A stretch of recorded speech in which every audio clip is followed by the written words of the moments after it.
Okay, this will be on decolonization of Malaya. If you have your textbooks with you, please turn to page 47. Oh my goodness, I sound like a boring history teacher. Right, so if you look at page 47 of your textbooks, it gives you the overview. Like I always say, you go to the last pages of each chapter in the textbook. It tells you how the entire chapter is being structured. Okay, now this would be a very different structure from any kind of structures that we have, organizations that we have had in the previous chapters. For this one, we will be looking at, according to the textbook, it says political developments in Malaya, and then factors leading to Malaya's independence. But the way I see it, all the factors actually eventually leads to Malaya's independence. You can even consider the first part of the chapter as long-term factors, and the second part of the chapter as immediate or short-term factors. But anyway, okay, for the first part of the chapter, what we are looking at is immediately after World War II. Okay, when the British returns, what did they try to do? And also, we will be looking at the impact of World War II and the Japanese occupation on Malaya itself. Okay, and then look at what the British does after they come back. So likely, I'll be splitting this into probably 3 lectures, or maybe even 4, depending on how much that I need to actually discuss about this. Okay, so the first part of the chapter, yeah, it's considered as 2.1. Okay, so the entire 2.1, it talks about what led to the formation of the Federation of Malaya in 1948. But before we get to the Federation of Malaya itself, we will be looking at the impact of the Japanese occupation and World War II. Okay. Right. Let's skip past this. And this as well. Okay, just to recap what I think I might have to do another lecture on this. What you would have learned previously would be on the British colonization of Malaya. Now, if just a quick recap. Now, when the British first come to Malaya, it wasn't something that they immediately took over. It wasn't like, oh, this is Malaya, all right, let's take over the entire Malaya, and bam, you have the entire Malaysia under British rule. No. So when the British first came to Malaya, it was basically like, hey, this is a nice port, and I'm going to set up shop here so that I can do trading. I'm not going to be bothered about the jungle and what's inside there. So for the British, when they first came to Malaya, the 3 important ports for them were Malacca, Singapore, and as well as Penang. Okay, and for each one of these 3 ports were important to them for trading economic purposes. All right. Then after that, they realized that they actually would want to not just do trading at the ports, but they want to have all the resources over Malaya, such as the tin and the rubber. And that's where they started the Federated Malay States, FMS. And that's where they introduced the first guy that you see in this picture now, James Birch, who was the first resident of Perak and who was not a very well-liked man and was murdered in his bathtub eventually. Right, but that was the first time that the British actually started to have some kind of a system. So the first system that you would be aware of, political system that you would be aware of in Malaya would be the FMS. Then after that, they established the unfederated Malay states, Singapore, Malacca, and Penang made up the Straits Settlement. And then after that, Johor was the last one to come in, which made up the entire Malaysia. So that was the political system that the British had for Malaya or Malaysia before World War II. Okay. Now, before World War II, there was very limited political activity, mainly because the British were pretty nice to the Malays, or to Malaya in general. If you want to compare it with, let's say, Indonesia and Vietnam, definitely the British are the nice guys here. Okay, so there was a lack of organized agitation against the British because everybody just followed whatever the British did for them. But in the 1930s, okay, the political activity increased. So this first political party, okay, the Kesatuan Melayu Muda, was formed, and the first Malay Congress was held in 1937. Now, for the Malays, right, there was some kind of political awakening around this period of time. But for the Chinese, their loyalty mainly still lies with China Chinese. So, at the period of time in 1930s, they will be supporting either the Kuomintang, who are the democratic people, or the Chinese communist in their fight against the Japanese. Because if you remember, around that period of time, 1931 is the time that Manchuria was first invaded by the Japanese, and 1937 was when Japan actually properly invaded the entire China.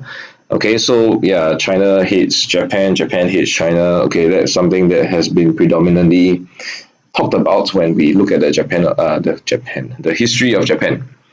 Right, so for the Indians, they're fighting for India's independence.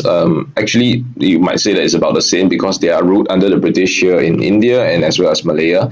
But they are more concerned, again, all these are immigrants, so they will be more concerned about their own country's independence rather than Malaya's independence because they don't feel a sense of loyalty or don't feel a sense of belonging to the country. And that's where also we talk about the feelings of nationalism. Okay, if there was no nationalistic feelings at all, then the Malays and the Indians and the Chinese in Malaya would have been happily living under the British and would be happily working for them. Right, so nationalism was an important thing that actually helped to increase their desire for independence, especially in Malaya. Not so much so in India, sorry, not India, sorry, Vietnam and Indonesia, because they were treated very badly and they wanted independence for their country more than Malaya. Now, what really triggered the fact that made them wake up and see that the British are not so pleasant people, but the British didn't have a right to be ruling the country was when the Japanese occupation came about. Okay, yeah, sorry, before we get to that. So these two parts, we're looking at the impact of World War II and Japanese occupation. All right, so right, I think I will be just covering World War II and Japanese occupation in this first part. So World War II and the Japanese occupation it's two different things. Okay, I know that the Japanese occupation happened during World War II, but when we're talking about World War II, we are actually talking about World War II in Europe and what happened in Europe that actually led to their attitudes, the British attitudes towards Malaya. So first of all, the impact of the war in Europe. After World War II, they were basically quite poor for Britain. The strongest country in the world at that point in time would be USA in terms of economy strength and military strength. And so basically for the British, they had to ask USA for loans in order to rebuild their own economy and as well as maintain their overseas empire. Now, when you're asking for money for that, of course, USA would not be very happy to grant this kind of loans because, first of all, the USA, they were very anti-colonialism, basically meaning to say that they don't like the other countries to be, in charge and to have control over the rest of the countries like the British were. So when the USA refused to lend Britain the money, they would feel a lot of pressure and the need to actually give up their overseas empire. So the first countries to actually go were India and Myanmar and Sri Lanka. Okay, so for the British India, they attained independence under the movement of Gandhi and everything in 1947. Okay, but Malaya only achieved their independence in 1957, mainly because it was still profitable for them to exploit, I guess you could say that. All right. At the same time, yeah, okay, this self-determination term that you see on the screen right now, it will be something that came up already in the very first chapter that you were taught, the Treaty of Versailles, okay, and the Paris Peace Conference. During the period of time after World War One, the Americans were pushing hard for self-determination, which means to say that every country have the right to choose their own political and economic system. And for the British, they gave that readily to India, Burma, which is Myanmar, and Sri Lanka. But for Malaya, they were not ready. Well, the first thing that I mentioned in the previous slide was because, Malaya still earns them some form of money. But at the same time, I mean, from a humanistic point of view, they felt that Malaya was not ready because they lacked political experience. There was lack of unity among different ethnic groups. And because of these reasons, the British, being the nice people that they are, they refused to grant them independence. Basically, they're saying that, you don't have experience. you don't have experience politically. You do not know how to run a country. You do not know how to govern a country. So let us teach you first before we give you independence. While at the same time on the side, we are earning some money from you, But of course, the main reason would be political reasons. Right. So if you see that I underline here, okay, the lack of unity among different ethnic groups, this is one of the key reasons that you will keep seeing coming up. All right, even as the entire chapter goes by in various places. Okay, so the British decided to impose this direct rule in Malaya under a centralized government to prepare Malaya for self-government in the long run. So basically, the teaching begins after World War II to teach you how to run a government. Now, at the same time, right, it's not just the British. So for this part, you basically see it as the British willingness to grant Malaya independence. Okay, but on the other hand, the Malayans, people of Malaya, they were also actually wanting to fight for independence. All right, mainly because of the Japanese occupation, which gave three specific reasons. There you see the second point would be something about the rift between the ethnic groups, that they are not united again. Now, because of the Japanese occupation, right, it basically, to sum it up, it increased the sense of nationalism among the people.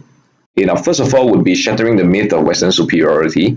How the Malayans always felt that the British were superior in some way or another, and even up till today, some of us idiots in Singapore still feel that the Ang Mo is more superior than we are, and we always treat them with utmost courtesy and politeness.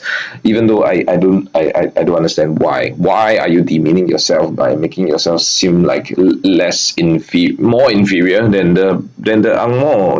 It doesn't make sense. Anyway, so what the Japanese occupation basically did was to shatter the myth of Western superiority. So previously, it could have happened that your whole life after you've been born, you realize that you only know the British as somebody who controls your country, and without education, you will continue to believe that that is only natural. Like, for example, somebody who's born in China, they would know who's the emperor and the king, and they would say, oh, okay, the emperor and the king is in charge of me, and I have no willingness to fight for my independence at all, and contest the fact that why does your son get to be king and why don't I get to be king, that kind of issues, right?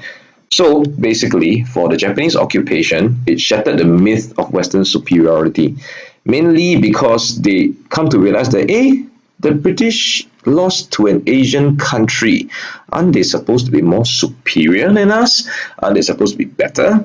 Okay, so the Japanese were taking advantage of Malaya's excellent infrastructure to move quickly through Malaya, which is something that I mentioned if I have been teaching you about the first chapter when the British colonized Malaya. All right, so basically the British gave up very quickly, and when they surrendered, they basically made all the locals doubt their ability to protect them. So this is a picture of the Japanese accepting the British surrender. What I couldn't find a picture that's more prominent in which actually showed how the British were walking down the road, under the Japanese terms, and then the people looking by. That really created an impression for the people. Now, secondly, the Japanese occupation, they also had different impacts on different ethnic groups, mainly because the Malays and the Indians were treated better than the Chinese. The Chinese, they were against them right from the onset because of the fact that, the Chinese were helping the Chinese fight against the Japanese back in China. So for the Malays and Indians, since they weren't doing anything, the Japanese thought, why don't we treat them better a bit? And basically, the Malays also they had no issues working with the Japanese, right? So, like if you do take a trip, take the bus 975 and go all the way to the end, right? And then from there, you will see actually the particular area, that's where the Japanese invaded Singapore from. And from that particular position, right, when you look at over to Malaysia, you can also see a tower, which I believe is still standing there. Now, the tower is basically belonging to one of the sultans, and the sultans basically say, hey, come, use the tower for your own good. And the Japanese basically use that tower to oversee Singapore and use that as a command post for them to invade Singapore. So basically, the Malays were just collaborating and working with the Japanese. And that was the. Okay, sorry, I'm running out of time here, so I need to pause here, and I will finish up this part in the next section of the recording. All right.